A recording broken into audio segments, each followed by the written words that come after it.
just waiting for you to do. Hey everybody, Victor Lucia, president and founder of Brooklyn Fishing Club. Here tonight I have with me two very special guests, Captain Rich Colombo from Rockfish Charters and Captain Nick Savene of No Time Charters out of Oceanside, Queens. We're going to talk a lot about fishing around the city tonight, specifically from boats, and a bunch of other various topics. So guys, thank you so much for coming on the show. I know you trekked out from another borough to get here. From Rockaway. Yeah. Oh, yeah. Nick was from Oceanside. Came together. I appreciate you guys Excited coming to out be here. So I've fished with Rich quite a bit. A lot of the early Brooklyn Fishing Club trips were with Rockfish Charters, with him and Felix. And we've had a lot of fun over the years. And tonight we're going to talk a little bit about some of those times, the stories of some of our trips and whatnot. So, Rich, let me ask you, how did this all start for you? Like, before you became this well-respected captain, you know, what went into that? Well, started back when I was a kid. My dad had a boat, and I fished off the dock, catching snappers, porgies, snagging bunker, you know, just doing normal stuff as a kid. And as I got older, I was 13, 14, my dad got rid of his boat, and I started surf fishing. I surf fished all over. I surf fished Brooklyn, Rockaway, Lower Manhattan, go out to Montauk sometimes. When I got my driver's license, I was everywhere. And then, you know, in my late teens, my friends had started getting boats. I started venturing out on boats with them. And then I found myself in a unique situation in like my early 20s. I lost my financial job, and I started working on boats for side cash. And it progressed from there. I mean, it's I don't know if you want me to elaborate from there. Yeah. All right. Where do we start from there? All right. So you go from the world of finance to the world of fishing. Finance. Lost my job. That was in the early 2000s. I guess it was about 2002. I started working on Captain Dave in Sheepshead Bay. And, you know, things were going well there. I was making some money and trying to figure out what I was going to do. And then I started working with a charter boat that we both know. Everybody knows here.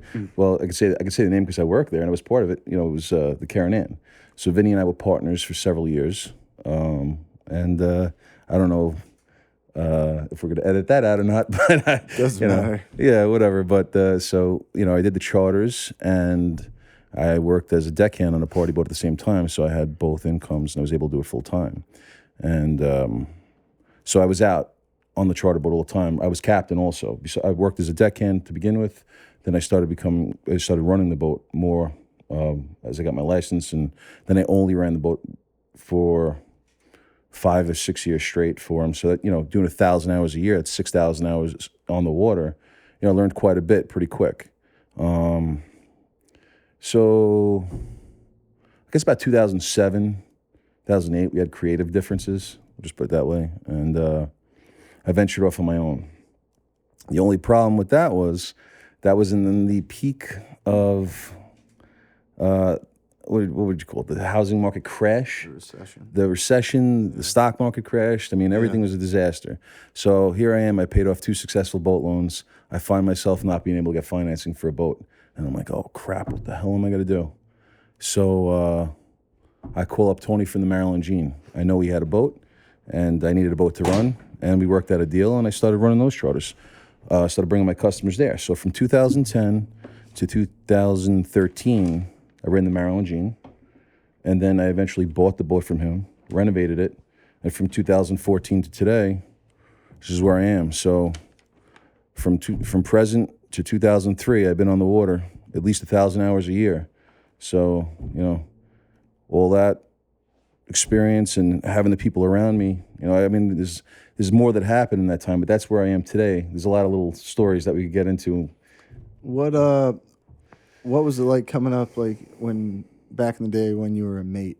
Yeah, but that was in the beginning. I was really excited because I really loved fishing. You know, as which is seems to be like the ruination of it for most people because they love fishing. They overlook the business aspect. But I loved fishing. I was in my 20s, so I was energetic. So I didn't have a negative outlook. Later on, as I started working for the Maryland Gene, I was a failure in my first season, 2010.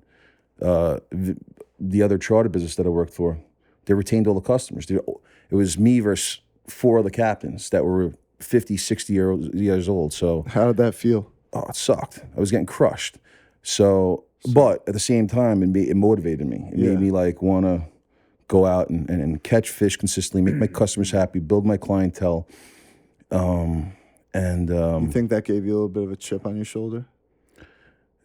That pushed my ass. That got behind me. That pushed me in the direction. Without that, I probably wouldn't have succeeded. Yeah. Because the best way to get back at somebody that you're angry at is in the pocket. And that's what I want to do. I want to take away the business, take it back, and that's what I did. It took me 3 years, but I got it back and it felt good. But anyway, this man right here, he had a lot to do with it. So working as a deckhand, right? When I went off on my own, I get a call out of the blue from this guy. He goes, hey, I heard good things about you. It's Captain Nick Savene from No Time Charters, and maybe we'll go for lunch. So I was like, all right, what the hell? So we go for lunch. We start talking. Right away, we hit it off. So I started mating for him and working my charters whenever I got them. And then he hooked me up with a guy in Jersey, Hyperstriper. Pete Wagner, Pete Wagner, Hyperstriper. He's a popular charter boat in New Jersey. Good connection of mine. Good guy. Yeah. So I started mating for him. So here I am working 2 days a week. I'm working Tuesdays and Wednesdays in Jersey, sleeping on the boat. Okay, working him 2 days a week, and his charters are like forever. They like don't end. They start 7 o'clock in the morning. They end when the sun goes down, right? And then on top of that, with my own charter. So there was some days I'm sitting on the edge of the bed in the morning, and I'm like, oh God, man, I got like 3 hours sleep. I got to work fucking 14-hour shift. I'm like, oh, that's when it was tough, but I knew it was getting close because at that time I was like getting the money together for the boat, and another year or two I was gonna have what I wanted, and I did, and I got it eventually. But Nick, did he ever call out? What's that? Did he ever call out of work? one time, not quite. He was good. Rich was a good. I was late good once. I was late once. I liked him. I liked him instantly, and I don't work with many people. And Pete's another guy who, I worked with him, and we didn't work with a lot of other people, but we both liked Rich, and he learned a lot from us, but we learned stuff from him too. So it was kind of a good relationship we had, all of us. And, we kept to ourselves in the beginning, we had a little circle. And it was good. But I knew he would do well because he had the right attitude, and he was a hard worker, Who was in that And he was circle? good with the people too, and that's important, You could be a good fisherman if you're not good with people and know how to handle them and know how to deal with them, be very patient. And that's the main thing. Being patient with people, knowing how to teach them, and dealing with them. Now you're good, Rich. You're okay. We know some others that aren't that good, but You mean the people that yell at you? Yeah. Nah. We don't know those I, guys. when I break my customers' chops a little bit, it's all good natured and it's with a smile. I never get nasty with them. You know what I mean? Because they're paying my mortgage, so you can't do that. You gotta be nice. That's a good point. That's real. But yeah, it was an interesting time. It definitely was. You mentioned there was like a circle. Who else was in that? Well, one of the other guys that was here, Rudy. Yep. We work well with him. I got a couple of guys in Long Island, and Pete, New Jersey. A couple other guys in New Jersey. One that used to work for Pete, and then I got contacts out east in Fire Island and a couple in Montauk too. We just bounce things off each other just to see how's it going down that way. Did you lose the fish? Did you catch them yet? We try to track the movements of the fish. But that's a big part of it. Being successful is having the connections and having the contacts to talk to, and people you can trust. They're telling you straight all the time. That's very important. So let me ask you this: if you're like a first-year captain starting out, how do you go about gaining those contacts and building that network? What do you do? Well, Victor, here's the difference, and I'm gonna go back a little bit, okay? Because I'm quite a bit older than Rich. I don't let my 20 boyish years. good You get looks 20 fool years you. on me. It's not a big deal. But no, back then the way we started the business was kind of a word of mouth business because we didn't have internet back then. So for me, it took me a lot longer to grow my business than it did Rich. We didn't have that tool available to us. So what we did was we basically took people fishing. We made them happy for the most part, by and large. And those people told their friends about us, and we multiplied our customers that way. So my business was built differently than some of the younger people right now. I mean, had we had that option back then, the other thing back then is we kept to ourselves. We didn't want people knowing where we were catching fish most of the time. So we made our reports once a week in the Long Island Fisherman magazine, and that was it. There was no internet, and everything is instant now. So, the older guys like myself, Pete, and a couple of guys who've been around longer, we don't really like that because it burns our areas quickly, and that's why you see fleets of 100, 200 boats now when there's fish around. Back then, we'd catch our fish, and nobody would know about it until we put our report in on Tuesday. So we had the fish to ourselves for 3-4 days, and only the people in that little circle were the people that were privy to that information. And, it was a lot easier back then. Now it's like if you catch fish now, before you even hit the dock, people know about it because the people that are in the business now that compete with us see it fit to instantaneously give their reports, whereas we didn't do that years ago. So how do you feel about using the internet now as a tool to propel your business? Well, I don't do it as much as a lot of other people do. I'm not as savvy as using it as a lot of other people. My business right now, I've had my license in 1987, so I've been doing it for almost 30 years now. Initially, I was part-time, and I got to be full-time afterwards. But, now we don't have any other choice. To keep the clients that I have and the business perpetuates, it's fine. It's just that to get the new business, the younger people, the internet has to be utilized. Yeah, social platforms became big. Yeah, of Facebook, course. Instagram. Back then, that wasn't the case. So our businesses back then, and Pete also, he's a little younger than me, but, he's quite a bit older than Rich. And initially, he built his business the same way I did. We built it a customer at a time, and just word of mouth built it up. Yeah. Which is still probably a big majority of my business. Yeah. But my customers are starting to get older now, so I'm looking to, kind of like put newer, younger people into the business. But that's it. It's undergone a lot of changes, from what it was. And Rich got to see it. Like he came in later than me, but he got to see a lot of the very good fishing. But he's also seen how it's changed from maybe 10 years ago to now. Oh, yeah. It's changed drastically. How so? You got about a couple hours? Let's try to synthesize it to 5 minutes. All right. Well, all right. We catch the bass now. We catch bigger bass, way bigger than we used to, but we don't catch as many. Yeah. And we catch them by different methods now. And again, that's just one fish. We could go into all the other fish that are MIA right now. Let's focus on the stripers. Yeah, okay. Yeah. But yeah, we catch the bass now, larger fish, but we don't catch as many. And we don't catch them by the same methods we used to. That's changed quite a bit.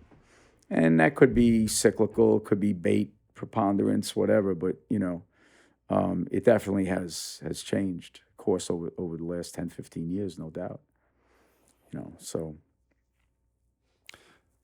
Someone had submitted a question when Frank and Rudy were on. Okay. And I think it had... By the way, I know both of those guys very well. Yeah, no. He is. I've known him a long. He's one of the guys, like Rich, who I trust what they tell me. They always steer me straight. Rudy knows me since I'm a little kid. I mean, I was always in those marinas. Yeah, those guys remember me since I'm a little kid. Wow. I fished with a guy, Joe Rizzuto, that from their yacht club. He passed on, many years back, but that's where they all remember me from. Yeah. The question that I was asked to ask was, did they feel responsible at all for the decline of the striped bass from how many fish that they've killed on trips? And that's also a question I've been asked personally because I organize all these trips, right? Like 3 different boats, 6 to 12 trips per boat per season, spring and fall. And we're catching. People, and we're catching them, and people are, because we have the best boats, and people are like, do you feel responsible for organizing these trips and seeing these bass get killed? And I don't know. It's something that I struggle to not come to terms with, but just like, I guess they have a point, Victor, but, you know what? Let me interrupt you a second. We're taking 1 fish per man now. Yeah. When I was, headlong into the business when I first got into it heavily, it was 2 per person back then. Yep. Okay, so The year we started the club, it was 2 per person. Yeah. Well, that was the last we're year. taking only 1 now. For the most part, when Rich, most of our fishing is catch and release. I mean, if you think about it, if you're going out and you have a day you catch 10, 15 fish, most of those fish are going back. Yeah. We're not killing all that many fish when you really get down Without to a doubt, we're killing fish. We're killing our limit of fish some days. Some days we're throwing them back. Some days guys want to release them. We do a little bit of both. But I don't feel guilty about killing those fish. No. We're bringing those fish home. We're eating them. As long as they're utilized. It's legal. That's right, exactly. There is some science behind them counting it. I mean, we're not doing an unsustainable thing. Maybe years ago when the things were so plentiful, maybe some guys did illegal stuff. I mean, maybe the 2 fish a day was a little bit too much, and the fishery couldn't sustain the pressure. I mean, I don't know. But where we are now, I don't feel guilty about killing a fish a day. No, they all get utilized, Vic. I mean, I'm adamant about this. When people come on the boat, especially when the giant fish we're catching right now. I mean, nowadays a 40-pound, you don't even blink at it. Back years, 10, 15, 20 years ago, those fish, that was a rarity. Weigh those in a caught tackle 40. store. There was a lot of teens, a lot of 10-pounders, 8-pounders, a lot of smaller fish, as many as your arms could handle. But we didn't see the big fish that we're seeing now. Yeah. So now my point is that you got 5, 6 people on a boat. You get 5 or 6 fish. These fish are huge. You're getting giant slabs of meat out of these fish. I mean, how much do you need? And that's what I'm saying is that, and people have said this to me too. Why do you need to kill 6 40-pound fish? Why can't you split up 3 fish for 6 people? That's a lot. That's a lot of fish per person. It's a reasonable statement. I mean, but at the same time, they have the right to do it. They do. And look, if it was my charter and I was a customer, dude, I want me with 6 bass. I would take like 2 or 3 with my buddies that size. I mean, we're not big fish eaters, not stripers anyway. I'm sick of it. I mean, I stripe bass fish every day. If that was a blackfish or a tuna, that's different. I don't get to eat that all the time, so I stuff the freezer. But I could see their point. But it's 1 fish a man. They're in their legal limit. If somebody wants to release a fish, I'm more than happy to throw them back carefully. It's less work for the mate. We'd prefer to release them. It's less work for us. Please. The bottom line is when somebody comes out and they pay that amount of money, you got to give them that right. They're entitled to keep that fish. It's the law. And as long as they're not taking the fish and throwing it away or, I ask them all the time. I said, guys, do you need this much fish? If not, release the fish. Yeah. If you're going to utilize it, fine.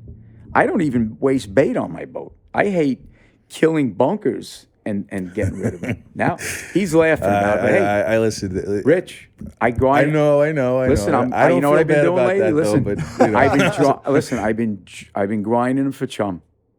I've been taking them and putting them in the grinder. I don't have a grinder, but I would do the same, And I don't have storage for it either. But I hate killing something and then wasting it. I like to utilize it. That's I've always I release them. I just like to think they live, but I don't know. Something probably eats them. What's the out of all your years, what's the worst experience you've ever had with a customer?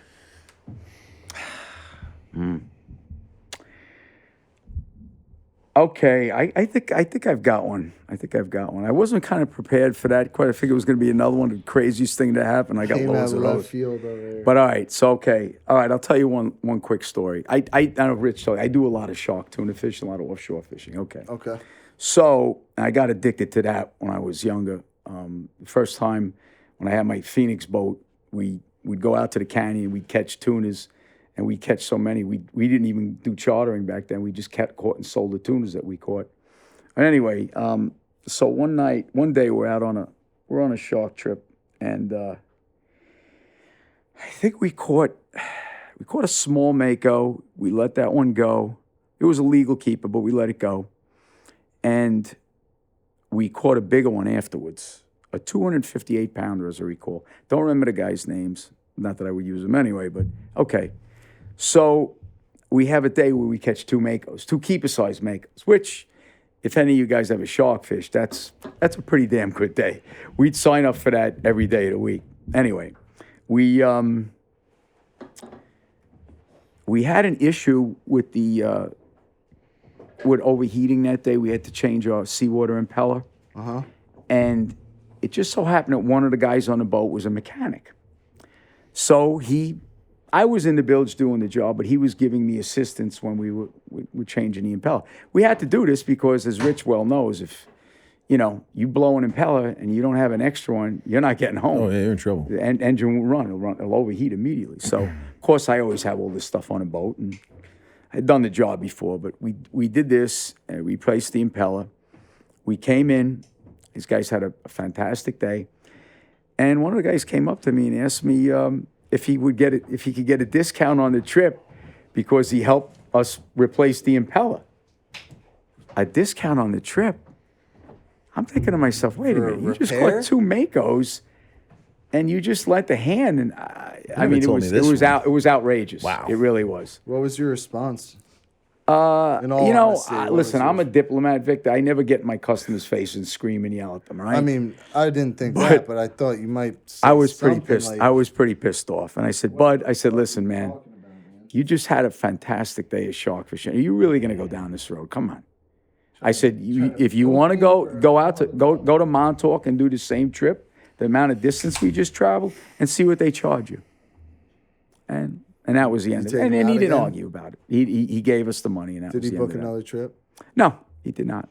Honestly, the truth, Vic, I don't think I wanted him on the boat. Yeah, I believe blame that. you. After Don't something blame like me at all. that, I mean, I was kind of outrageous. So, I thought, going off of that, what would you say the proper etiquette is to go on a boat? Because a lot of people that join our club, they're not from a state that, like, they might have just moved to New York. They're not from a state that has an ocean. They've never been ocean fishing. Okay. What is the proper etiquette to have when you step on, like, rockfish or no time? So coming on my boat, right? I don't mind if people bring their own tackle, and everybody has their fishing background and their stories and their experience, and that's fine. Bring everything, but like we work as a team on the boat. Okay, we have our own techniques to do things. We do it every day, 7 days a week. We're out there, so we kind of have a little idea what to do, right? So when the guys, a little idea, just a little bit. Yeah. So when the guys go against the grain, when there's that one guy that just breaks your balls, you're like, oh. That's when I usually tell Felix, my mate, I'm like, Felix, just keep him off my back. Let me work with the other guys so we catch some fish here. And Run interference. yeah, like you just Well, the mate can do that. Yeah, right? I bet he No, can. that's Because what the mate is like he's like, the kind of like part of the crew, so to speak. He's not the boss. Yeah. So they can work on him to try to get the captain to do You're like something. the quarterback. He's like the center. he's like the medium. Yeah. He's a go-between. Yeah. Yeah, but it's good though, because Felix is like pretty balanced. He could handle like rough guys. He could handle kids. He's Handle hipsters. hipsters. He's friendly with everybody. But some people he's not. But I'll get into that later. But really, the thing is on the boat, just go along with the flow of the boat. The captain and mate's gonna give good instruction. Just follow along, and also don't bring coolers with wheels. You get 6 guys with coolers with wheels on the boat. Rich. I'm like, get back in the car. Hey, Rich, you know what I do when they walk up with those? I go like this. Wheels on wheels, roll around the boat. They're the worst thing ever. You could ask any of my customers. They'll tell you, Nick puts a sign across with yeah. his fingers, and he says, please take that beach stuff and put it away. We have built-in storage on the boat. Rich has it on his boat. Same. Too. No coolers necessary. So let me go back to this question I was asking before. Say you're a first year, like I know the internet, is a factor with everything nowadays. But say you're a first year charter captain, you're trying to make it out here, specifically around New York City. How do you go about building a network? How do you go about gaining respect? Like what should you do? I could probably answer that better than him because he's been in the game a long time, so he's got a reputation. I mean, I had to come up recently, so No, but Rich, everybody knew you. I used to follow you around when I was a kid. kid. Background though, Rich. But listen, with you the and other Codfather. When I was young, I said, "Oh, they go follow them. They catch fish." I was like 17 years old, But you guys have been around. But now, like if you buy a boat now, you're a 20-something-year-old kid. You want to get in the business. The problem I see with all the boats is that they try to do this open boat business. Now, there's nothing wrong with open boat business, but there has to be a minimum amount of money you sell for. Yes. Okay, because there's expenses. When it comes time to spend $40,000 for a repower and you don't have it, you're out of business. That's why you see these boats come and go. So rather than going out with 1 or 2 people, consolidate all your customers to 2 or 3 days a week where you have a money-making charter, and then go work on another boat like I did. Go work on No Time. Go work on another guy, whatever, and learn from that person. It's called paying your dues, Rich. Yeah, pay your dues. Not many people nowadays want But also, to do. you're making money. If your boat's not sailing that day and you work and you make a profit, you make a profit. And if your boat sails for a profit, you make a profit.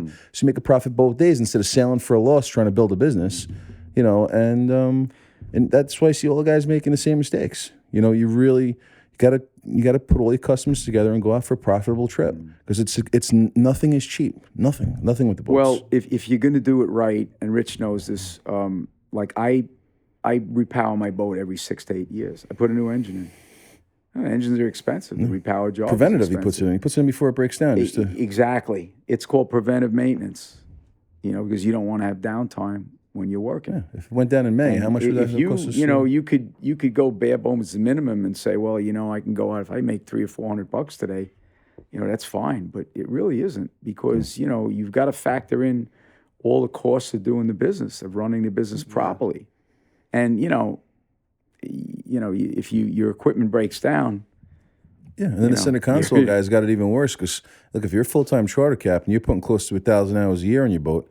You're blowing up those outboards in 3 or 4 seasons. Frequently. So if you got twin 300 Yamahas on there, whatever you got on there, those things are like 20 grand a piece. So you're in for 40 grand in 3 or 4 years. Yeah. So you got to break down the math and factor that into your pricing.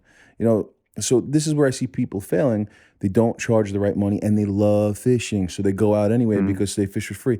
But the thing, well, free for the day, the thing is, most of the guys have other jobs, so they could supplement that with their other job, and they could stay afloat by paying. Rich and I are dinosaurs. Yeah, we're full full-time. timers, and I didn't start out that way. The first 5 years or so, I was doing it part time, but I've been full time for 26, 27 years now, and we're not many guys like us anymore because It's tough. It's a lot. If I had to do it over again, I probably would have done it part time. I would have had a another gig on the side. I would probably made a hell of a lot more. I couldn't money. have done without my wife standing behind me while I was building the business. I mean, without Fran working, I needed her for the first few years when it was a little tough. She stood behind me. She said, keep going. So my wife really, for 3-4 years stood behind me and, helped me get where I'm at. Was there ever one trip where you were like, all right, finally I've arrived? No, but there was one season. Okay. Okay. It was, The spots. yeah, the spots. Well, that was the next year. remember that, No, yeah. I think it was 2011. What happened was the fish never really bit well in Jamaica Bay. So my main competition was my old partner, who had a fleet of boats in Jamaica Bay. So everybody went with him. He was priced cheaper. The fish were closer. I mean, he had a good product at the time. The fish didn't show up in Jamaica Bay, and they were closer to my area. They were closer to Raritan Bay, Ambrose Channel, New York Harbor. Now, I've come out of Sheepshead Bay. These areas are all a lot closer from me. They're a couple miles. So it put me in a situation where I was catching more fish. I was running economically. So I went from going from like 75 charters the previous year to breaking 160 charters. Now, that was a milestone for me. Now, from that season on, every year, we've done over 200 trips. And that when I did 160 charters, I was like, you know what? I'm full time now. That's it. I don't have to work on anybody else's boat. So, unfortunately, I couldn't work on Nick's boat anymore, but I became. Well, I actually asked Rich. I remember I talked to him. I said, "Listen, Rich, you want to come in with me? We'll work something out." I was thinking about getting 2 boats running, but hey, listen, he did what he did, and I respect that. We're different areas. That was and I got to tell you something. There's not anyone else that I ever asked that. Rich. If there was anybody I was ever to work with, it'd be this guy right here. But he's in out Oceanside, Long Island. I'm in Rockaway. Like it's Brooklyn I'm fishing out of, so it's like two different areas.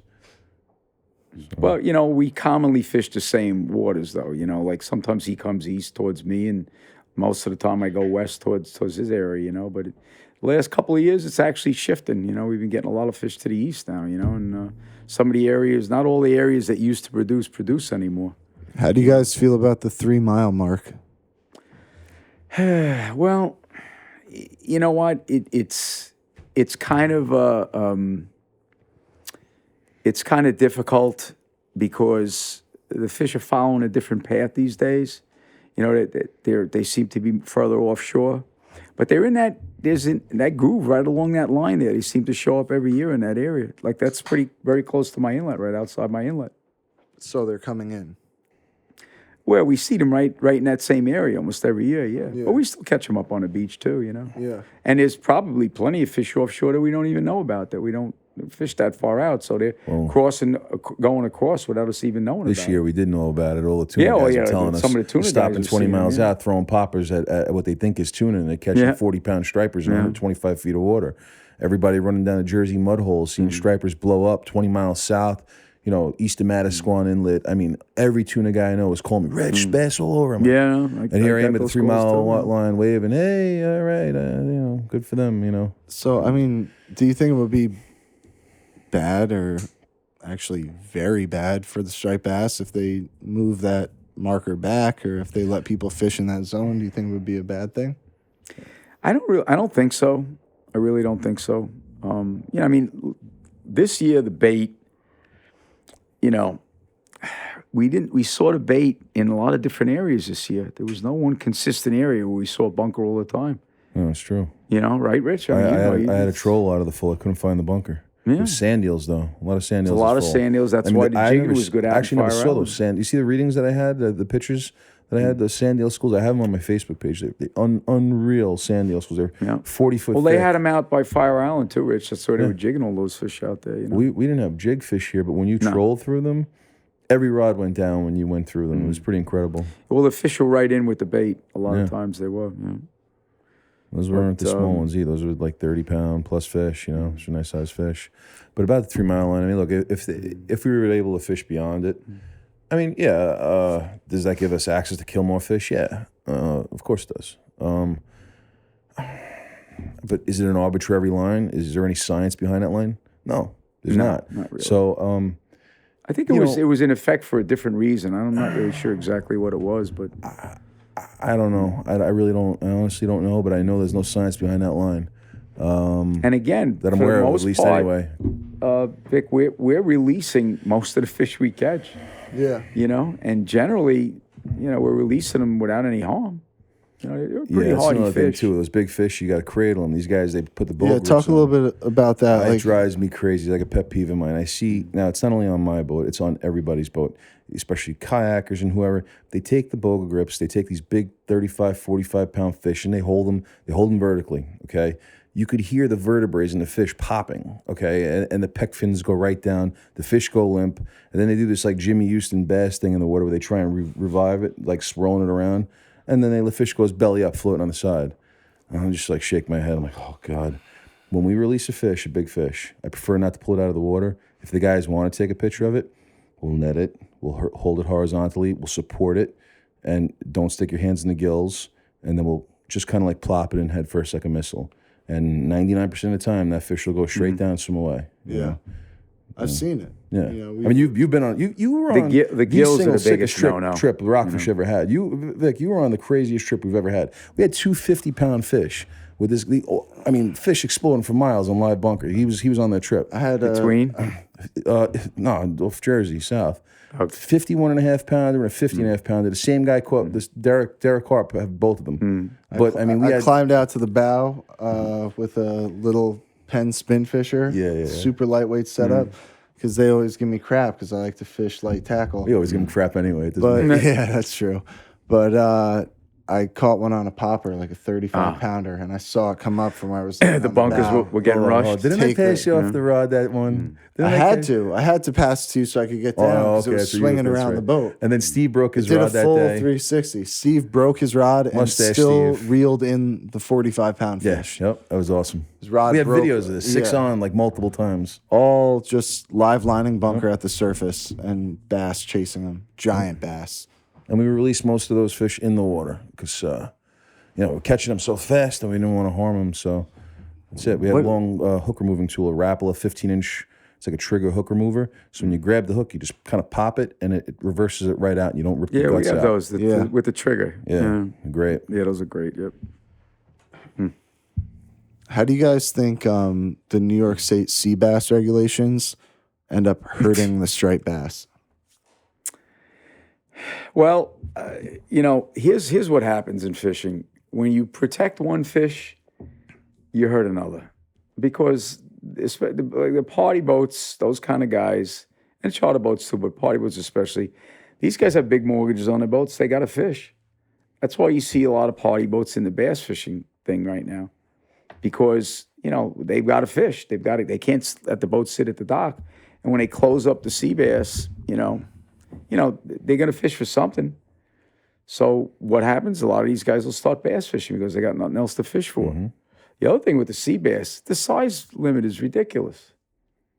It's ridiculous. Was A it 15-inch 15? sea bass is 15, too yeah. big. Why? Because you're going to get an overabundance of these 12, 13, 14-inch fish. And these fish are, a decent-sized fish, an edible-sized fish. I mean, in Jersey, So what's it's happening 13. what's 12 and happening a half, is they're 13. releasing Used to be 12 and a half all or 10 these here just a small couple years fish, ago. these 13, 14-inch fish to get these 15. So now, in order to get a limit of fish and get the guy's fish to take home, you got to go through 100 fish maybe to get your limit, sometimes more. So a lot of times these fish, you're going to deep hook them. Mm-hmm. When you're fishing with bait, it's not like fishing when they're artificial. A lot of times the fish got hooked. They get deep hooked. So now you're going to throw this fish back, but it's already damaged. So, why Discord not mortality. reduce that size minimum to something more realistic, like 13 or 14? This way, the guys will probably kill literally less fish that way. Because now they're going to get their limits quicker and they're going to probably stop. Yeah. And they don't open until July next when the sea bass is horrible. That's the other thing. The You fish beginning May, of the June by season, us, it's loaded with big sea bass. June shot is usually very good, and we're not even open at that point. And the science behind it even It's shows ridiculous. like a surplus of them, and everybody's anecdotal. Anybody, you could edit that out. Anybody's what's the word here? Like their experience of the population of them. Everybody's just seeing an abundance of them in like huge numbers. Especially, I mean, I went to They're Block like Island this insects. summer. They're everywhere. I've never seen sea bass like this. I went to Block Island on my friend's boat, and we were trying to catch fluke, and we could not get through the sea bass. We were getting double headers, 3 4-pounders, 5-pounders, all you want. I couldn't get the fluke. I couldn't believe how many sea bass were there. It was insane. I see why those guys out east are so pissed. I mean, we don't have that by us. In May, we got a little of that, But they have a steady bite out there. You could limit the boat out probably in one drift.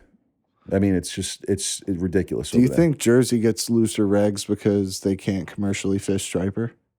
Oh yeah, their commercial allocation goes toward the recreational quota. Yeah. So I think how's that work in the fall? They get like a bonus tag or something like that. Pete gets those. They get and like an extra Chad and fish those at some guys, point. I don't know They exactly get how it those.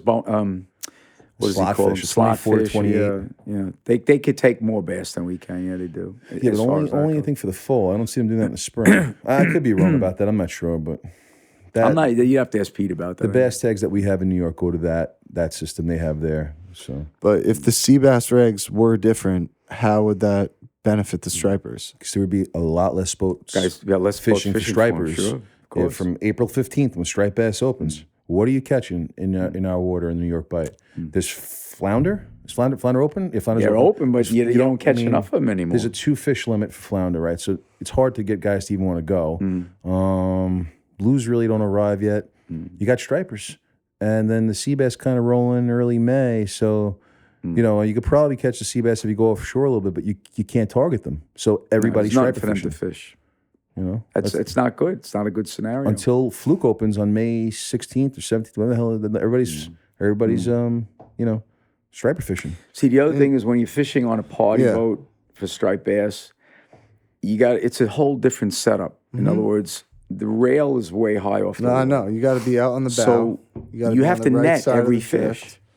Almost every fish. Yeah. And the guys that are on these boats are probably beating up the fish a lot worse than we do. Rich and I, we could reach over the side and let the Yeah. fish Yeah, go. yeah. You don't even have to bring the fish in a boat. They have 12-foot nets on the big boats, and you're picking them up. But Yeah. the thing is, too, I'm not criticizing the party boats. They got to do what they got to do to survive. It's just that if you loosen up those sea bass regs, It's tough for less them, people though. would fish for the bass. It's hard for them to catch the bass in the spring. The bass, they come in the Yeah, shallow water a in the lot. spring. You put an 80-foot boat in 12 feet of water, the bass run. If I'm Not anywhere only near that Rich, boat, I but, can't catch them. like if they got a mojo or troll or something like that, they can't do that in those boats. It's very difficult. If they ever did adapt that could be pretty bad for the striped bass Yeah, population. but listen, So, that's not going to listen, work I'll out tell you with right 30, now, 40 people on a boat. I'm capable of doing that. I would never do it. I know exactly how they do it in Virginia. I would never do it here. I don't want to kill that many fish. I know how to kill a lot of fish in one shot off a party boat. I've seen it done in Virginia. I don't want any part of it. I'm happy killing my 6. Or 5 or 4. Or 3, Or or 3, release okay. everything and pay me. That's fine. I don't care. As long as you have a good time. So we've caught a lot of flack from a certain group of people, specifically elitist surfcasters who feel that boatfish don't count. And I just wanted to hear both your opinions on that statement that boatfish don't count, because it's so much easier to catch a fish from the boat than it is from the shore. Well, listen, this is my career, it's my job. Again, if people were on the boat and they said, "Hey, let's let all these fish go," again, I'll get paid either way. It's less work for my mate, but I cannot fault someone for wanting to take some fish home to their family. A lot of, the people, I'm not a big striped bass eater because, again, like Rich, I'm kind of spoiled. I get a lot of other fish that I think are better. But, they have every right to keep those fish if they want. I really. totally agree with that. I think they're more so coming from a place of like, it takes less skill on the boat than And probably, it does. I can't from the disagree with them. shore. Look, you got a boat, you got an engine, you can go where the fish are, right? You're more mobile. When you're on Exactly. a surf, you catch You're them what's limited. coming to that rock in front of you. I surf fished half of my life, right? I still consider myself a surf fisherman. Yeah, I got spoiled on a boat. When I first got behind the wheel of a boat, you know what I did? I brought the boat to my surf spots, and I absolutely crucified the bass from a different angle, and I had a great time. And I said, "The hell with this." My surf rods collected dust until I sold most of them off, and then I take the boat, and I catch. Hey, if they don't consider them counted, I don't know. I hold up a 50-pound fish. I think it counts. It's whatever they think. I'm cool with it. I think their fish count. My biggest fish I from the surf surf. fished, What was your biggest when I was surf fish, Nick? I had a 46-pound caught in Jamaica Bay, and it was caught, believe it or not, 2009. I was coming home from a charter, and my friends were surf fishing. They say, "Hey, Rich, come on, fish with us." They had live herring. They had an inverter in the back of the pickup truck with live herring. They go, "All right, I take a live herring, I chuck it out, boom, I'm on." I got a 46-pound bass. I'm like, holy crap, it's the biggest one I ever caught from the shore recently. Well, my surf fishing was when I was really young. So, Oh, whoa. a long time ago. And, I didn't have a boat all my life. When I was growing up, I was a fishing maniac. I loved it. When did you surf fish till what year? How old were you? when you Oh, stopped? God. Shit. It's going to make me go back in my... I was born in 1955. Oh, Okay, so I guess I was surf fishing like in the 60s. I started fishing probably when I was 9 or 10. And, back then, those days, there weren't a lot of bass to be caught. And I didn't really know what the hell I was doing. I went into Little Neck Bay and caught fish from the surf there. And, we went in the ocean a few times and stuff like that. We fished Fort Totten, down by the Throgs Neck Bridge there. We caught mostly schoolie bass, We didn't get a lot of big ones, and then I rented skiffs. That was once I got onto the skiffs, I rented the skiffs when I got old enough to drive, and did the party boat thing when I was younger too. Yeah. Where'd you rent the skiffs from, Jax? No, a place called Vets Fishing Station in Whitestone on the North Shore. Is it still there? We rented at a place called Captain Marty's that was in Great South Bay when we caught the weak fish. You know, back then I didn't have a boat, and we used to rent the skiffs. I rented skiffs. Oh, there was a Long Beach Sports Marina in Reynolds Channel, Henning's Fishing Station, which I worked as a dock boy when I was younger, by the Atlantic Beach Bridge, by the foot of the bridge. Rented skiffs in a lot of different places. In Great South Bay, we rented skiffs to get the weak fish run, and Peconic Bay, the weak fish run. Back then, it was a lot of weak fish around. Yeah. You know, we don't see them. They're one of the other fish that are MIA right now. Weak fish. I didn't get to experience Flounders. what he did with the weak fish. I mean, we call weak fish, but not like they did years ago. No, they were all over the place. Yeah, there were times they were more plentiful than bluefish. Where have the bluefish gone? How many of those did you catch this year? I got one reported bluefish this year, and it was in the southern canyons from one of these longliners that a friend of a friend knows. They were seeing them 80 miles east of one of the southern ports, like by Atlantic City or something like that. And then besides that, the only other body of blues that I heard of was up like by Martha's Vineyard and up in that area up north somewhere, you know. But over here, I had 8 bluefish all season. 8. It's really remarkable. I usually run from them. It's scary. We always, Rich and I would always curse them when we catch, these damn blues. And you chunk. Can't get around, you know. You'll get bit off 30, 40 times. Annoying to the point where they were annoying. Now it's like, where the hell are they? I miss them. I want them back. Bro, they keep the sand sharks away. When they come back, the mojos are gonna go bye-bye. You could be sure of You that. know, I love sand sharks, Vic. You love them. I love them. They're my favorite. You have a few They're in the the worst. tank at home. They're undoubtedly the worst fish, the worst nuisance fish that we catch. How many dogfish do you think are in the Raritan Bay in August? Oh my god.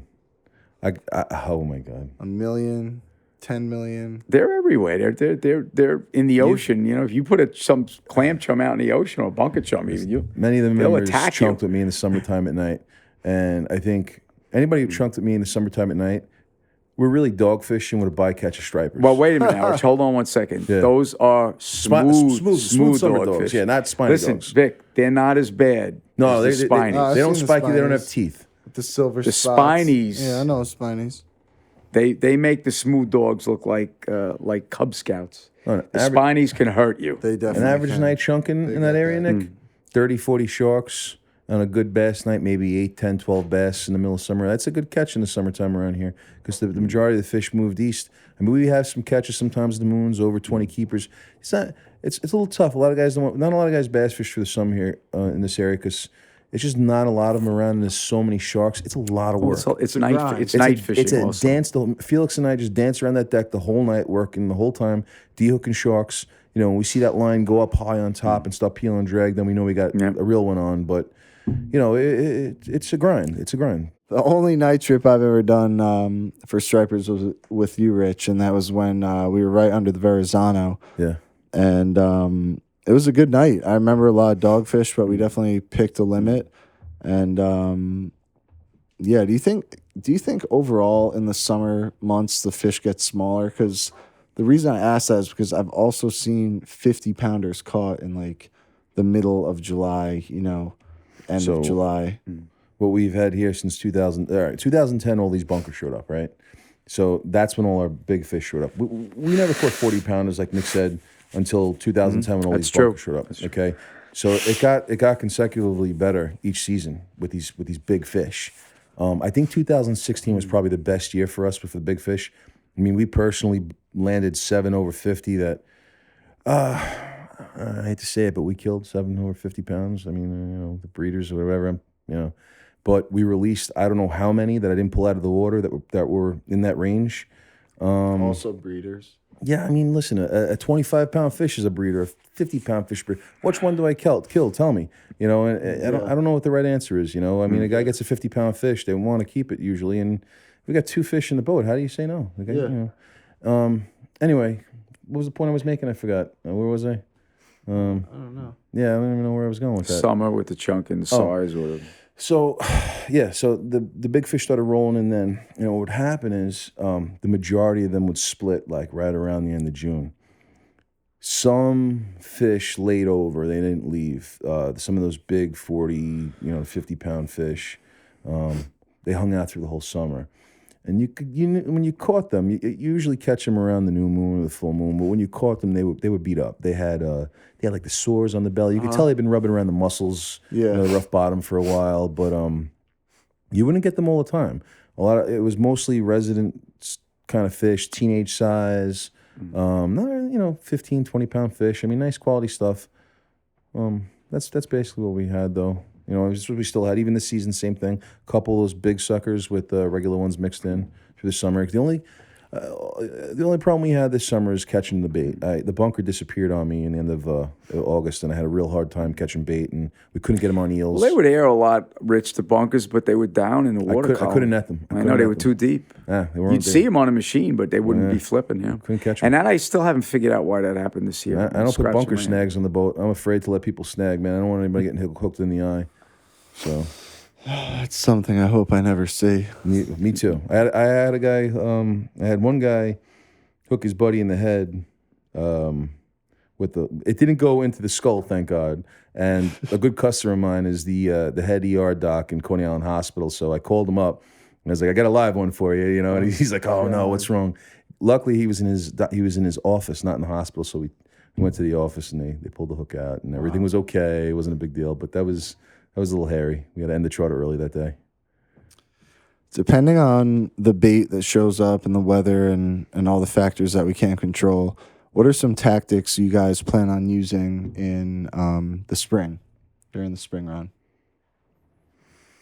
Well, I mean, Rich is going to do a lot of that chunking down in Raritan Bay. We're going to fish mostly to the west. They show up there first. And it's usually chunking, in the beginning. And then sometimes we troll plugs and we do the mojos, troll the mojos also. And in years past, we do a lot of clam fishing, but that hasn't been good in a number of years. There's no clams around here. The clam boats aren't Yeah, around well, here. the clam beds have dried up. What we used to catch years ago with those clams was astounding, to see how that just kind of disappeared as a fishery is kind of sad, really. It was The bass used to love them.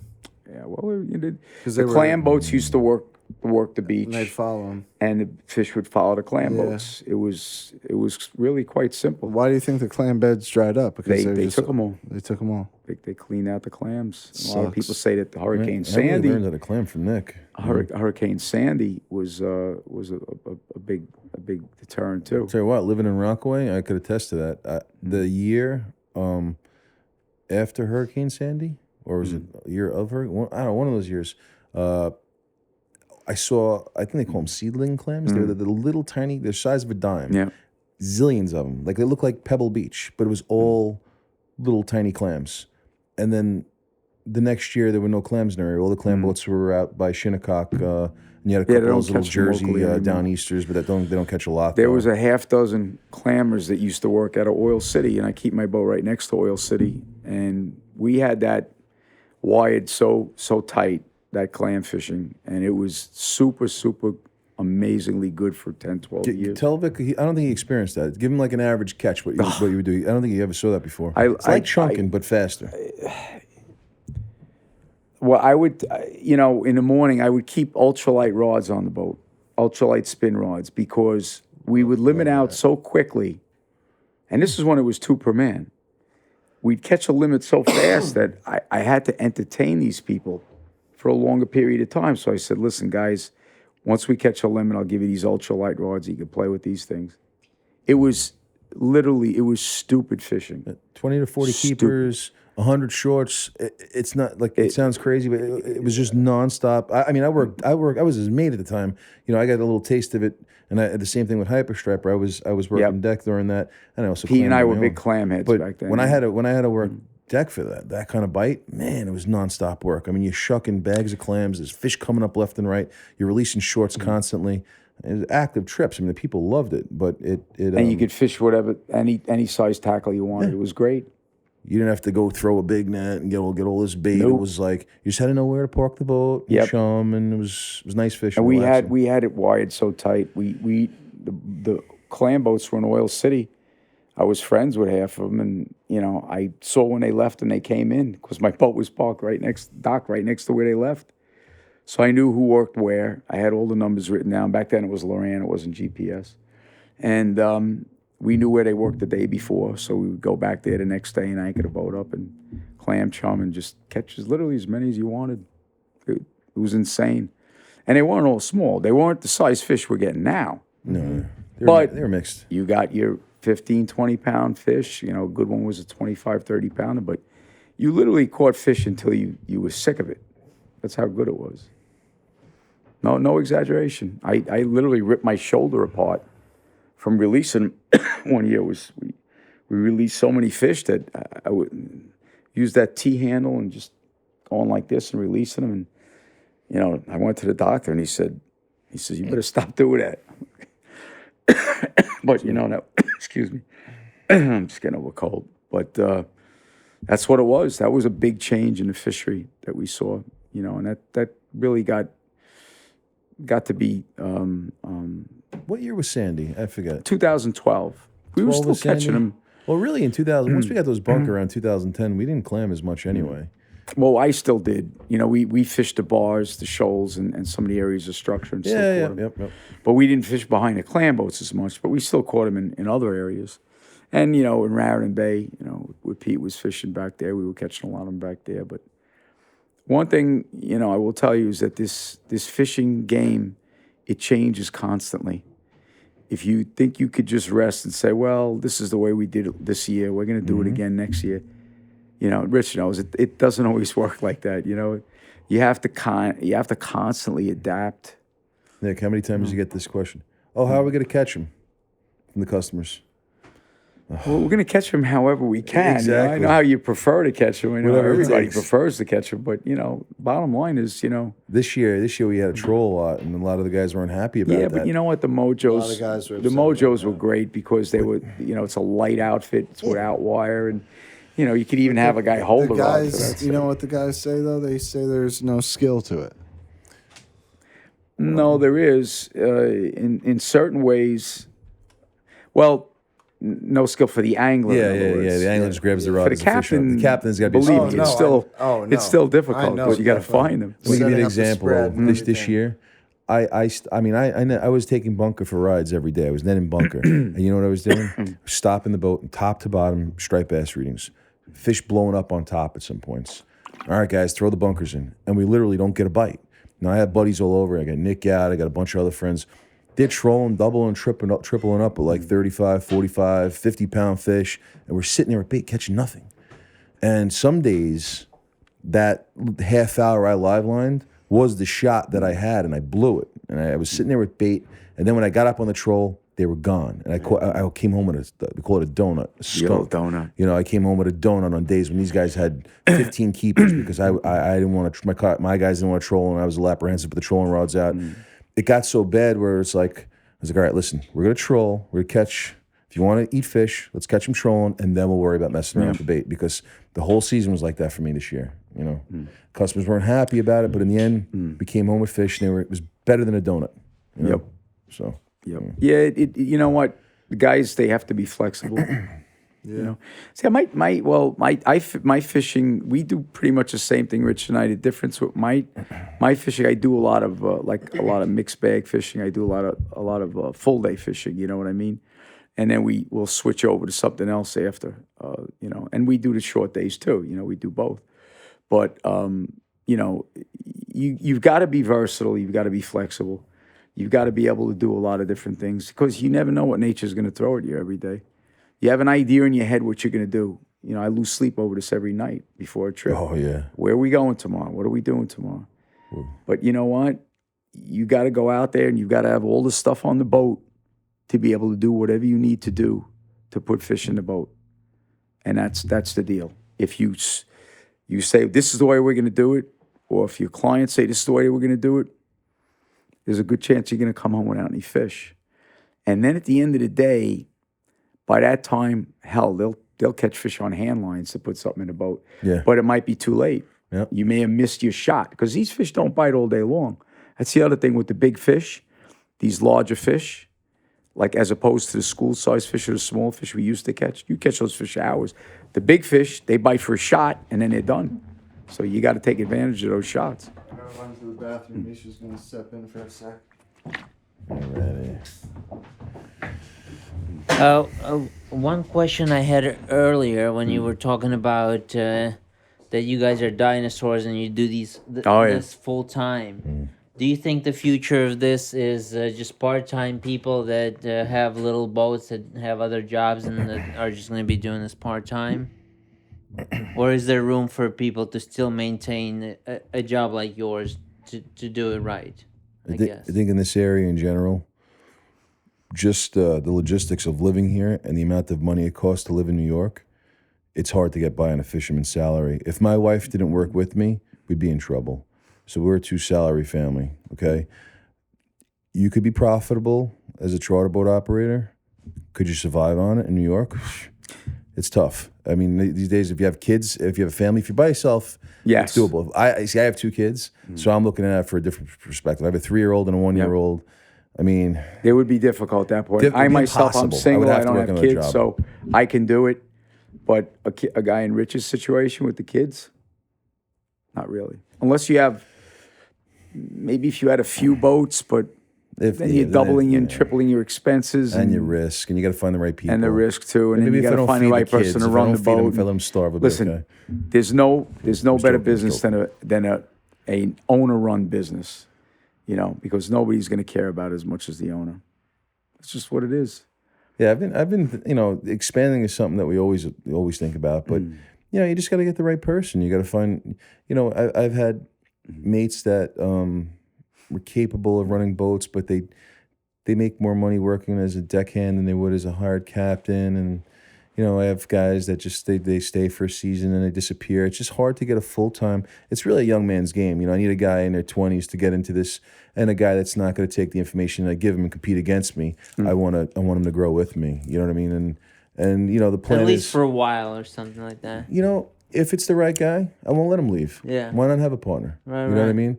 It's just that the right person hasn't come across me yet. But maybe one day will. I have a great mate. I'm fortunate to have my mate Felix. He's been with me.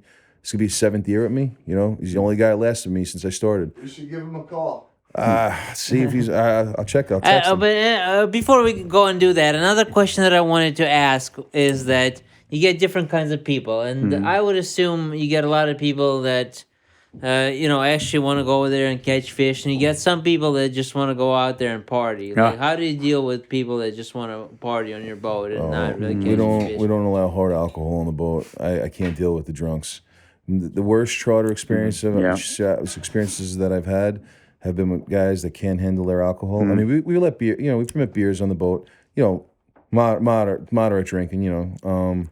But I mean, I've had some charters where guys got sloppy, and Felix, he's out on the deck with them, so he gives me the nod, and I know what that means. And I actually installed a camera on the back of my boat so I could watch the guys on the deck. And the reason why I do that is I night fish a lot, and I like to watch what they're doing back there, make sure they don't lean back on the rail. I don't want to lose anybody over the rail. So I don't want booze cruises. That's not what we're in the business for. Right. Not on my boat anyway. So I guess the next follow-up question for that is, like, have you seen people fall overboard or not? No, never on my boat. Nobody's fallen over my. I had an older gentleman one day that he was sitting on the rail. He was kind of heavy set. He wasn't in the greatest shape. He was probably 60 years old. We were sea bass fishing and we were drifting. It was a little rough, and he's sitting on the rail holding the rod, and his feet were leaving the floor. So I said, excuse me, sir, could you please put your feet down? You make me a little nervous. He didn't listen to me. I've been fishing since 1940 or whatever, So I'm 40 years old. He was 60, so I was respectful. But I stayed next to him. I grabbed him by the shirt as he almost fell over the side, and I pulled him back in the boat. And then I was like, "Listen, come in the cabin, all right? You're making me nervous here. Come sit inside." That was it. That was the only time that they never lost anybody. No, they customs can be like, I get guys sit on the gunnel too sometimes. But I will tell you that the easiest people to deal with on the boat, and Rich might agree with me with this, is women. All women.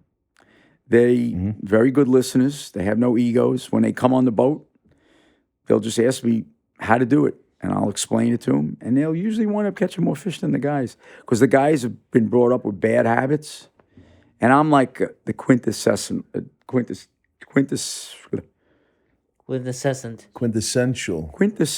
teacher. I love to teach people how to fish, okay? And the guys, when they come on and they got an attitude, like, I got this, I know how to do this, and I watch their technique, especially when we were blackfishing. Oh my God. Yeah, you're a good blackfish teacher. He's really patient with. I'm not as patient as him blackfishing. Well, the women. Bottom line, what I was saying is the women are so much more. They'll absorb things so much easier because they don't have the ego. They'll ask, "How do we do this?" and show me, and you'll show them. And I love when women come on the boat. They're so easy to deal with, and the kids too, because when the kids catch fish, they get so excited. That's at this point. I've done this so long. Well, that's what keeps me going. Teaching the women and the kids. Brooklyn Fishing Club does a lot of work with kids fishing, starting out too. But interesting that you said that it's what you said earlier was when women kind of come aboard, it's easy to get them to do the fishing. They absorb, and they're not resistant. Every time I've been on board of a boat with women, they always won the pot. So every time I see a woman on board that pays for the pot, I'm not. I'll go right up to them and pay individual attention to them and teach them. This happened just a couple of months ago. He doesn't mention that they look pretty good too. Come on. Let's be honest here. Come on. No. Yep. Yeah, but they're good. So what Misha asked you guys while I was gone? Oh yes, if we lost anybody overboard, and what about teaching?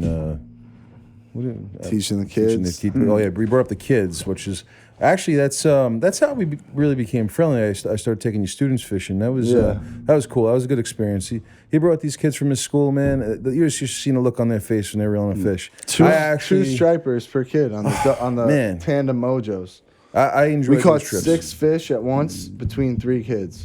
Epic. Yeah, how old were those kids? 8th grade, 7th grade. We even had 5th graders out. Yeah, you had young. Remember the 5th grader that puked into the wind? And Larry was like, I didn't know it was supposed to rain today. Yep. I remember that. My God. Yep. That poor kid, he ate that whole sandwich on the way out. I said, don't eat that. A lot of the people that come out with us are family people that have been coming out with us for many years. Yeah. Some of them came out years ago, and yeah. I got probably the best question that anybody could ask. What should you be eating when you're out fishing? Oh, okay. Because everybody eats a lot when they fish, right? Yeah, you gotta go eat something there. You're gonna be there for a while. Before you leave? Before you leave, while you're on there. What should you bring? This is where he's gonna throw me under the bus right here. No, I'm not going down that. I am not. No, Rich. I'm not going on down that road. I'm an expert in this field. Okay, I've been seasick many times in my life. I'm a captain. I've been seasick, and you know what? I've thrown up 3 times on Nick's boat working. Okay, one time though we were coming back from tuna fishing, and I don't know. Well, it was nasty. We had a 60-mile ride and 35 knot northwest winds. It was borderline fishable that day. My neck was sore for a week from puking. It was. He's making me grab the wheel. He's tired. I'm throwing up in a little pail. I mean, it was a nightmare. I hit the dock. I just laid on the floor. Oh my God. Anyway, when you're prone to seasickness, terrible. Eat nothing. Just have your electrolytes, a little Gatorade, a juice or whatever. You could have a small piece of bread. Don't eat anything solid because it's going to come up. It's just keep yourself hydrated. That's it. It's fast for the day while you're fishing. All right. Now, Rich, I'm going to tell you something. As much as I don't want to, I'm going to have to disagree with you on this. I tell my people to eat something in the morning, not to come out on an empty stomach, okay? I tell them not to drink coffee. I'll tell them eat some cereal, something light. Don't be eating orange juice, eggs and steak and stuff like that. Eat something like a bagel or some cereal or something some oatmeal. Avoid the coffee.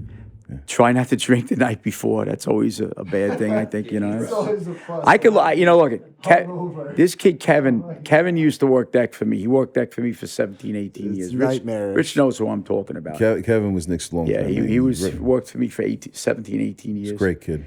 And him and I, we used to play this little game when people would come on the boat. right away we'd size them up. If they've never been with us before, we'd look them over, and I'd see a guy, and I'd see his complexion, and I'm looking at his eyes. I'd say, this guy's been up all night. He's been up, and he's probably been drinking, and he gets on the boat, and I'll look at Kevin, and we used to play this game. We used to call it Pick the Puker. We used to decide who was going to throw. We knew somebody was going on this trip. And I'd be like, red shirt. And he goes, white hat. I'm like, okay. Did you bet? Well, it was like a little pinky bet, not Okay. And, sure enough, as the day would go by, one of us would be right and one of us would be wrong. But usually you could tell. The first thing they'll do is they'll say to you, I say, you okay, Cap? You okay, son? Are you okay, buddy? And he'd look at me and he'd go, I'm all right, I'm just tired. As soon as he say he was tired, I knew he was going to puke. Because no one will say to a captain or mate, say, I'm really nauseous, I feel like I'm going to throw up. Because it's not a manly thing to say. It's and they're uncomfortable. embarrassed to say You it. have to throw up. I told Kevin that when I usually was if you have working with to him. throw up when you're sick, you're by yourself, right? You're in the bathroom by yourself. Mm-hmm. Throwing up, that's kind of a fucking intimate thing. And then you have to tell a stranger, hey, listen, I have to throw up. No one wants to do that. But whenever I've been on a trip, especially the ones I've organized, and somebody has to puke, I'm like, just let it go, man. No big deal. We've all done it. I could tell you puking stories that are so hysterical. When my mate Kevin passed, he had cancer, the poor kid, and he passed when he was before his 40th birthday. And I had to think of I needed to do a eulogy. I needed to speak.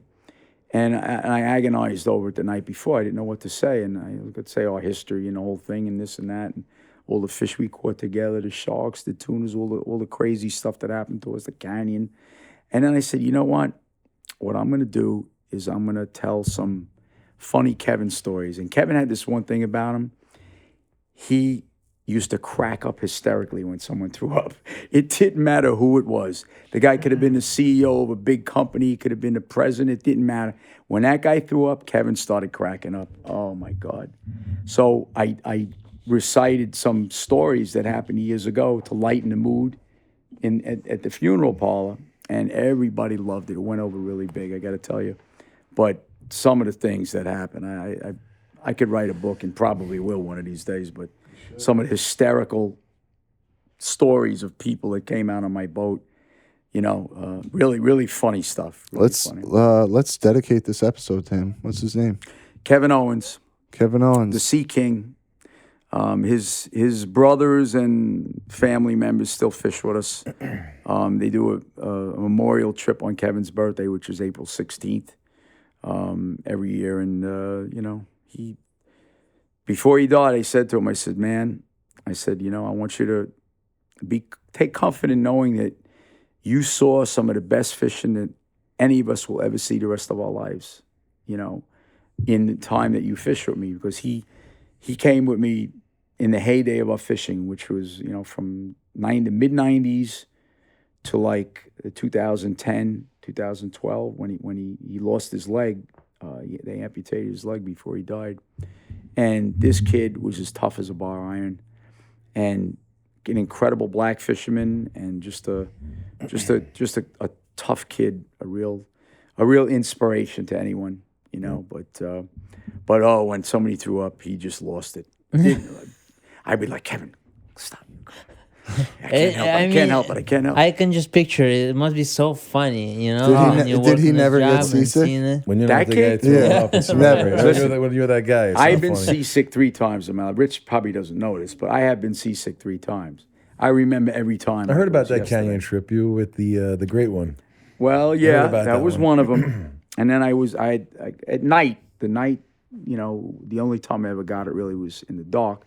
Another time was another canyon trip, which really no human being in his right mind should have been fishing that night. It was probably the roughest night I've ever been out on an overnight trip. We were 190 to 100 miles offshore. And once you get out there, you're stuck. You're not going to run back in the dark. So you got to grin and bear it. And it was dry heaves all night. How high were the waves? It blew northeast probably 20 to 30. I would say there were, 6 and occasional, a lot of 8s and an occasional 10. We fished. We actually fished that night because we were stuck. How did you fish it? I took one rod, just dropped it down with a sinker, stuck in a holder. We couldn't chunk. Couldn't go in the back and chunk, because that's how we caught them back then. We chunked all night long and caught lots of tuna. And we just stuck the rod in the holder and just stayed inside under the enclosure because it was so rough. We were taking spray on the anchor, Rich, if you can imagine. Yeah, I can imagine it. Bad stuff. Crazy. You catch These are on anything? 30. This is on the Yeah, we Phoenix did. or the Actually, we did. newer boat? I'm sorry? It was on the Phoenix? No, on the Fitz. On the Fitz. This is a 34-foot boat, Yeah, out yeah. and 10 footers. You know, it's 100 not. miles out? Yeah, yep.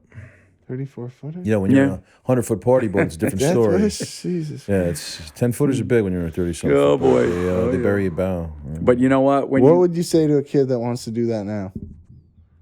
Something like that. Well, we didn't go out there with that intention. I would never fish like that in that kind of sea, you know, Yeah. like Get caught. intentionally. But Yeah, but still going 100 miles out in a 34 well, footer. which I did over 100 of those trips in the boat. No, I know. So what I you would would say say to a that, kid is you know, probably you gotta like watch your earn weather. your stripes. You before you go gotta out there. watch your weather. You have to have a quality But boat, you said too. you gotta also have the did it right kind of 100 boat. times, right? Yeah. Before. No, but 9 out of 10 of those trips, the weather was pretty calm. Yeah. We picked our days. Yeah. But It could you're going to change get caught in like it. that, right? Eventually, if you go out there enough, you're going to get your ass kicked. What's the closest you ever came to possibly losing your life at sea?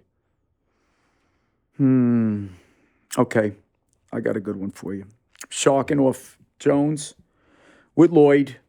One of my customers probably chartered me 150, 200 times, maybe more, lost count. Anyway, we were out sharking one day, and we caught a nice mako, about 190 pounds. And we were bringing it in, and we were coming through Jones Inlet. And we had a southerly wind that came up at the end of the day, which is not uncommon in the summertime. It's the afternoon breeze that you get when you're on the beach, and that wind's coming in your face. However, we had a full moon. We had a raging, strong outgoing tide. And Rich knows this. When you get the current pushing up against the wind, it stands the sea up. We had to get through Jones Inlet at the bottom of the outgoing tide. So it was the perfect storm, if you will, of situations where they all came together at the wrong time. It was kind of late in the day. We wanted to get in. I had to get through this inlet to get back in. I could have run through Debs. It would have added another 10 miles on my trip. We're going through Jones. I told the guys before we got in, I said, listen, without even being near the inlet yet, I know this is going to be bad.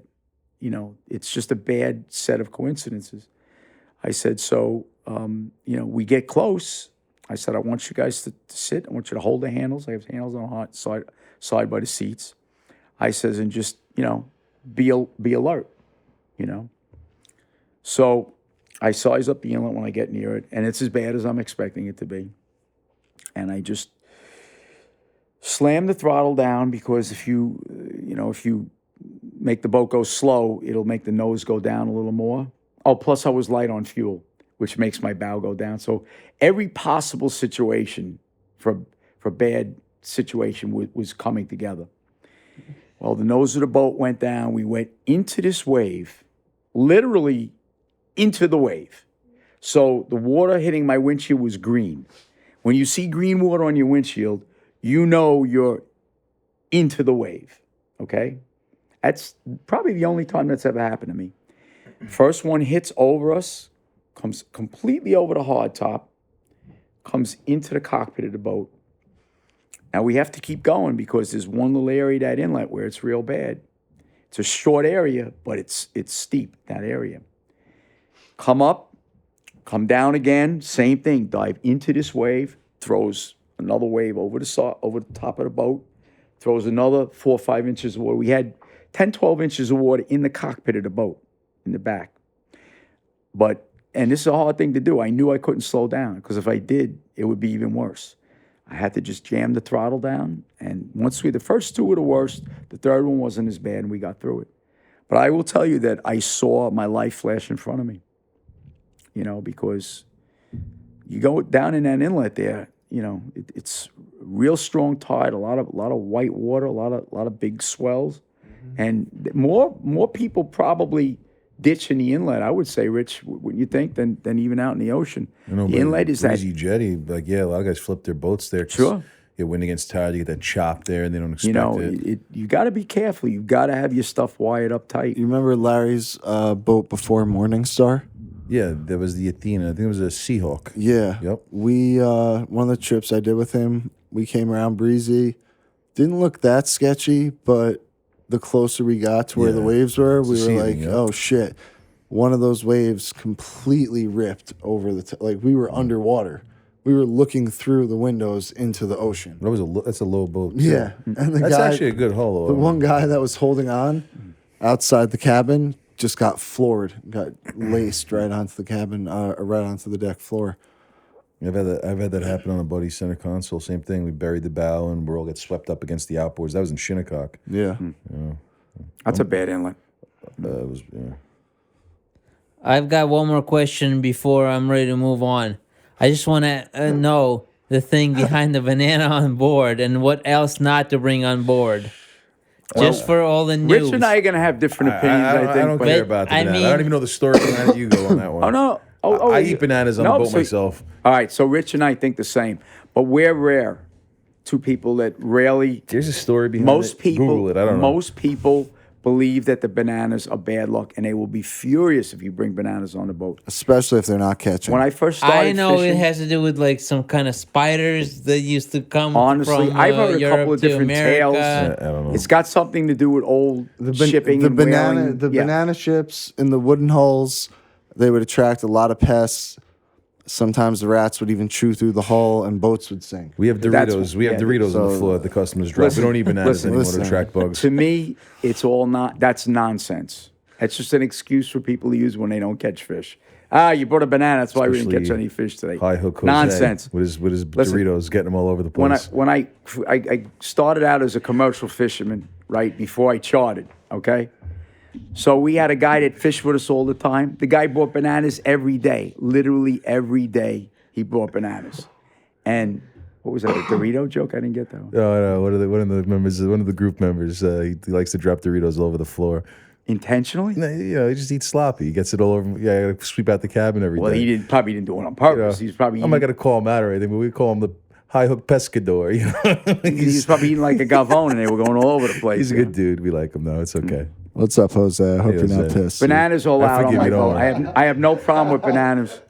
Bananas contain potassium. They're healthy. Bring all the bananas you want. I have no problem with that. What is good luck? Like what brings good luck? Like what is the polar opposite of the banana, if there is one?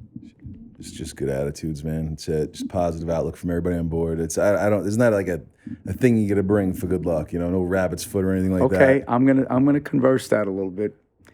I have a little tradition, but only when I do it every trip when I shark fish. Every trip. I take a dollar bill or whatever I have in my pocket, coins, they flash, and I throw it over the side. That's my thing. You don't have a thing like that, do you? Pay your dues. No, Throw but, a couple of listen, pennies on the board. I don't It's have any easy. superstitions But listen, like listen. that, no. shark fishing is different than inshore fishing, and he knows what I'm talking about. yeah. You're waiting for one bite sometimes for the whole day, and it's maybe something really big. So it's not like you're going to catch, a lot of sharks. I mean, you'll catch a lot of blue sharks. We're not interested in them. We want the mako or the thresher. So, I feel like this is a good thing to do. It's a little, and I'm not a superstitious person. I have no problem with the bananas. I like to throw a little money in the water when I shark fish. Right when I start my drift, I got to throw my money in. Does it work? Well, I can't tell you for sure. you'll But a lot of big heard it all. sharks. Catch a lot of sharks. How did that maybe I'll start? start doing it too. Did I miss that? I'm sorry. I was. Well, it's just that it's a tougher fish to catch. Like it's tougher to catch like a big mako or a thresher. What's that? When did you decide to throw the money in? Did I miss I don't know. that? I just You thought said it was good karma to do that. So how much do you throw in? Oh, not a lot. Listen, if there's a high roller on the boat, he wants to toss a 20. Well, I got no problem with I'll it. net that right up. Are you kidding? They got a net prepared. Someone's catching it from the other side. What would you say some of the main benefits of being a member of Brooklyn Fishing Club are? Well, it's great to get the community that you brought together is a great thing. Like, I mean, all these guys didn't know each other from a hole in the wall, okay? they all had one thing in common. They want to catch fish. They enjoy fishing, surf fishing, boat fishing. They like company, fishermen. Okay, so Victor did a pretty good job of calling out all the good guys in the area. I mean, I don't know if there are that many bad ones, but everybody. Well, I seems to be started with what's his name. That was the first trip, but Frank was on that trip, and I knew Frank was always cool. Yeah, well, all the members that have been on my boat have been pretty good guys. I mean, a lot of them I consider friends. I talk to them, weekly. We break chops and stuff, and but it's I see nice. the Facebook post. Oh yeah. It's nice that the guys are together. They could charter a boat. They go on a party boat together. They could surf fish together. I can't do the open boat anymore. I got too busy with the charter. So, all my open boat customers that were with me since the beginning, since I got my license, I can't kick them to the curb. These guys have been with me since the beginning. So we came up with, spoke to Victor. I was like, Vic, I'm going to send my open boat customers to you, and you could organize the charters, and they'll join your group and get all the perks of joining the group. And he grew his club from it a little bit, and I got organized trips, and it worked out well. We fed off each other well, and then he got other boats to do it, and it's a great thing. So his community's growing and growing, and I think it's the only thing like it I've seen. I think it's actually a great idea, and I hope to be joining the ranks. We'll discuss that. Yeah. We gotta get Nick on the roster this year. Yeah, I think it's a good idea, and you know what? It's just too much phone calling for me personally. I think we should talk about the Instagram social media thing too off the. Mics. I think I could help you with that for sure. Because that is where the majority of people find us, Yeah. I mean, even think about when you started your Instagram page, right? Like how many... I didn't even know what Instagram was. I put a picture of my dog drinking a beer. Like I mean, that was my first picture on Instagram. And I was like, it was a Rich, Corona Light with Monty. You kind of have to take it this way, and I'm like, wow, actually, thousands of people look at this. it works, right? And we've done giveaways together. The dog wasn't drinking the beer; it was next to him. But all right. PETA already hates us, so it doesn't matter. But I mean, we've definitely helped each other a lot for sure. Rich, I always tell people there's no guarantee in fishing. Yeah. What I guarantee is that I will either catch fish for you, I will die trying, and kill myself trying to do it. And that I will guarantee. Here, Nick, so don't try that hard, Well, not die, but right? Bust my ass trying. Yeah. No, but for real though, you. And to the newcomers that are again, it's just keep drilling at it, and don't sell. What we got left? About 40 seconds? Yeah, we got about 38 seconds left. Hey, how about that trip I told you about? My bad trip. I don't want to get into that one. We're running out of time. But hey, everybody, thanks for listening. Captain Rich, thank you so much for coming through tonight. We've had a lot of good times, and 2019 is going to be the best season we've had yet. 5th year of the Brooklyn Fishing Club. I'm really looking forward to catching more striped bass with you. And I know our members are too. Captain Nick, it's great to meet you, man. I'm looking forward to working with you. If you have anything you want us to talk about, email us, brooklynfishingclub@gmail.com. We also sell apparel, and all the proceeds from our apparel are funding the podcast. So I love you guys. Thank you for listening. And with that, we're signing out. We'll see you next week.